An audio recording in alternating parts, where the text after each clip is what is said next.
Whenever she spoke, assuming she could, they could better gauge her recovery time. She had a long road ahead of her, a path of tangled brambles. The person who wouldn't be able to recover was her assailant, a cheap thug named Fong.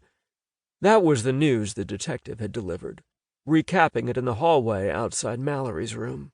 "Yeah, he's dead." On that fateful morning of March 18th, a witness had come forward and identified Fong, Jimmy providing a second opinion, since he'd interacted with the man, having endured an assault by the hired gun for his interference in the questionable business practices of his boss, a certain Mr. Wu Tin. Fong had been sought by the Department of Homeland Security because he was a known illegal. ICE had captured him and locked him up. That had happened in late May, just days before Mallory's eyes first fluttered, as if the shooter's incarceration had given her fresh life. Her eyes had opened again this morning, the same day Fong had been found dead in his cell, his belt tied around his neck, the same belt wrapped around the lighting fixture on the ceiling, the thin metal bed overturned. Just how he'd gotten his hands on a belt remained a question none of the authorities cared to investigate. Good riddance to bad trash. So, the truth was, Mallory was awake, and Fong was dead. The world was balancing its quota of hope and justice. "Thank you, Detective," Jimmy had said. Fong dead? It left only Mr. Wu Tin to chase. He remembered his only ever encounter with the dangerous Mr. Wu Tin, in an office above his Chinatown restaurant, Imperial Dragon. Fong had beaten him, all while his boss watched. But little did they know that Jimmy had a backup plan, incriminating evidence of the illegal activities that overrode a seemingly legitimate business. He'd been released that night, and was even given a takeout meal. Perhaps a metaphor, a last supper. It had come, of course, with a prescient fortune cookie. He'd tossed the meal in the garbage that night, cookie included.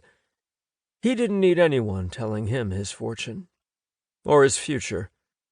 Jimmy McSwain decided his own fate, and his fate included vindication for Mallory.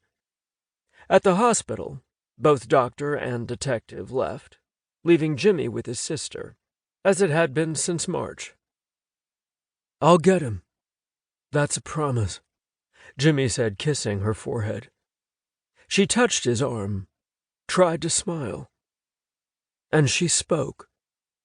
Her first words, "Jimmy, no." He hated hospitals. The antiseptic smell, the cool efficiency, the artificial brightness. Soon he hoped to take her home to Hell's Kitchen, back to where she grew up. Before guns, before death, where they innocently played stickball on the sidewalks. Mallory had always been a bit of a tomboy.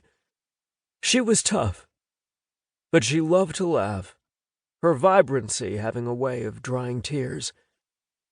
He'd promised to find peace for his father, and he'd delivered on that promise years later. He would do the same for her. Guns were the enemy. Family, that was his fortune, his future. He was babysitting, happily.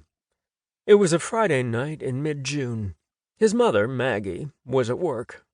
The play at the Harold Calloway Theater on West 47th Street was in its final weeks.